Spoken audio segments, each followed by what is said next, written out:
In August 1981, the cargo ship Primrose crashed on a reef after a bad storm had thrown them off course. The ship was stuck, and they were now stranded on a remote island in the Indian Ocean. Without realizing, the crew had just landed on North Sentinel Island, the home of an uncontacted tribe known for their hostility in killing anyone who comes ashore.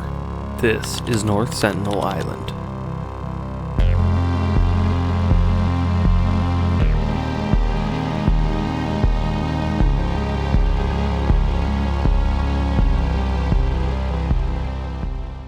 Immediately after crash landing, the crew assessed their situation.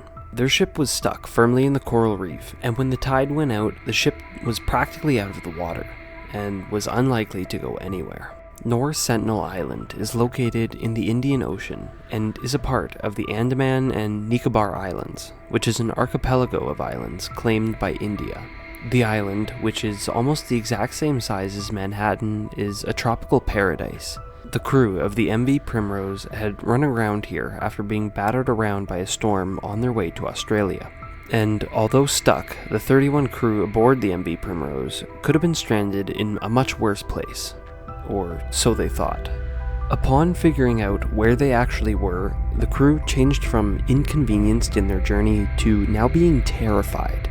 They knew the reputation that North Sentinel Island held, and their worst fears were now coming to life.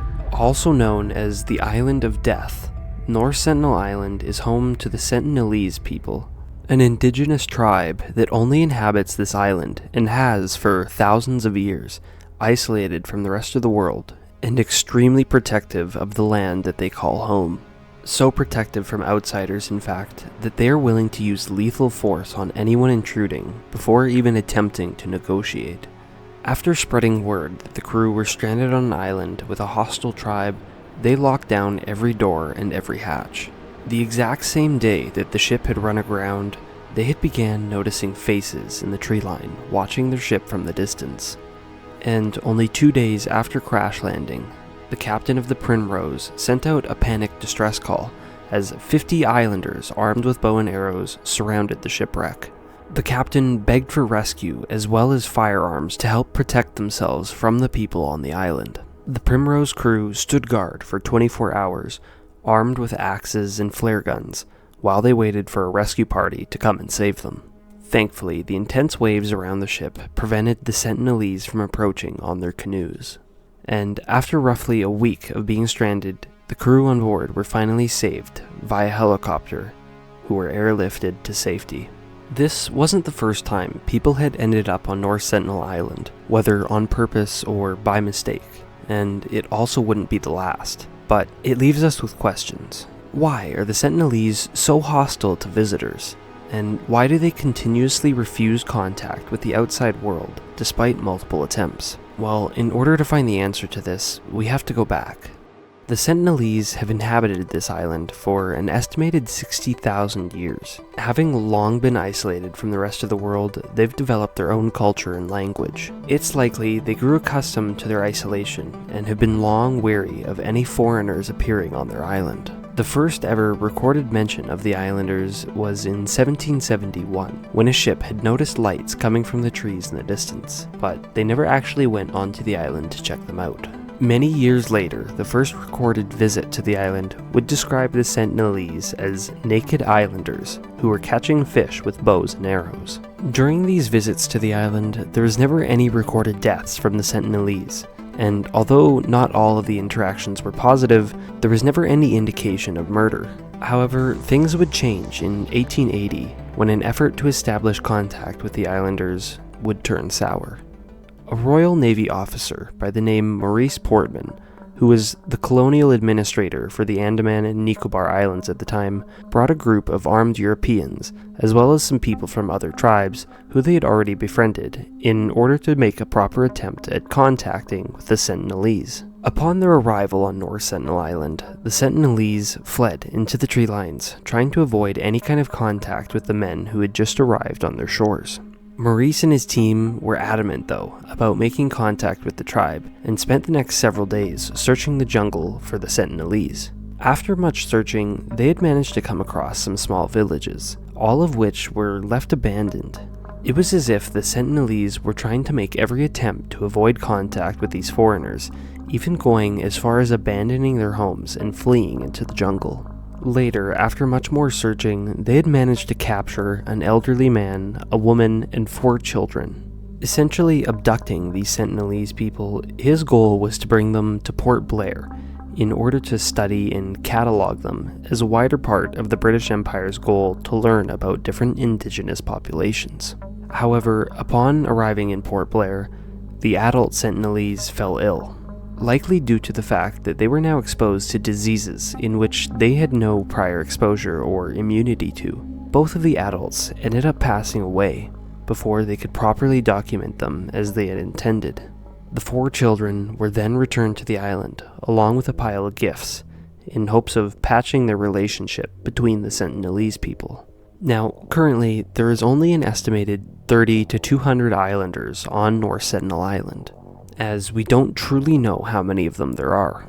But, given the fact that the tribe was isolated for so long, and their population is quite low, it's likely seen in the eyes of the Sentinelese that a group of foreigners washed up on their shore and kidnapped close family members before murdering them and returning their children.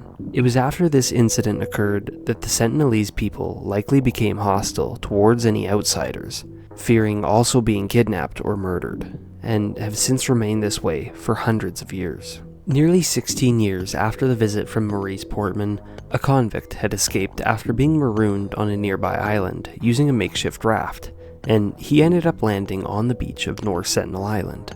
Many days later, when a search party went looking for him, his lifeless body was found on the beach with several stab wounds and a sliced throat. There would be multiple instances like this, where anyone who had the misfortune of coming into contact with the Sentinelese would end up being murdered by them. In 1899, Richard Temple, who was the chief commissioner of the Andaman and Nicobar Islands at the time, had stated, "The Sentinelese were a tribe which slays every stranger, however inoffensive, on sight, whether a forgotten member of itself, of another Andamanese tribe, or a complete foreigner." Traveling forward to 1981 to the shipwreck of the MV Primrose, this would not be the last encounter with the Sentinelese, who ended up coming into contact multiple times with a salvage crew who attempted to dismantle the remains of the shipwreck. Now, contrary to popular belief, the Sentinelese are not cannibals, as although they are known for killing intruders, they tend to leave the bodies and have never shown any signs of actually eating their victims. In 1991, an anthropology-based expedition would take place in which a team of people would attempt to make contact with the island again. This time, they started out by giving coconuts as gifts. The Sentinelese people almost immediately emerged from the tree line, and despite being very hesitant and wary, eventually they accepted the coconuts. However, after a few attempts of this gift-giving, the mission was eventually terminated, and visiting the island was made illegal by the local government. In 2004, a follow-up expedition took place to evaluate the population of the Sentinelese to see how they had handled the effects of a recent tsunami that had taken place. But it was during this expedition that the Sentinelese immediately responded with hostility, firing arrows at helicopters and throwing spears at nearby boats. 2 years later, a group of fishermen who were attempting to fish illegally accidentally drifted towards the island without realizing. While sleeping, a group of Sentinelese attacked these men and killed them both with axes, before putting their heads on spikes and displaying them out by the sea. Finally, in 2018, John Chau had traveled to North Sentinel Island illegally by paying some local fishermen to take him near the shore before paddling the rest of the way in a canoe, with the hopes of converting the Sentinelese to Christianity. He had made multiple attempts to communicate with the islanders by offering gifts on his initial visit, but he quickly had to retreat back to the fishermen after facing a hostile response. On another visit, the Sentinelese were described by John as amused and bewildered as he attempted to sing songs of worship, to which they had mostly responded by laughing. On another visit, he had quickly retreated back after a young Sentinelese boy had shot an arrow at him which pierced the Bible he was holding in front of his chest and ended up puncturing him. John claimed to have nothing but respect for the tribe on the island, but went on to refer to North Sentinel as Satan's last stronghold. On his final visit to the island, he had instructed the fishermen to leave him, claiming that they were likely disrupting his attempt at converting them to Christianity. However, the fishermen later stated they had witnessed the Sentinelese dragging John's body along the beach, before finding him dead the following day. Despite making multiple attempts to retrieve John's body, they were unable, and eventually the effort was abandoned, and even to this day, John's body still lies somewhere within North Sentinel Island.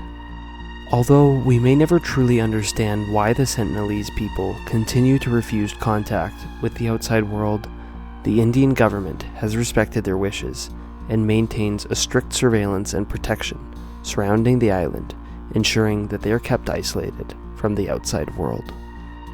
Thank you all so very much for watching. If you enjoyed this story, follow along to hear more like it. As always, until next time.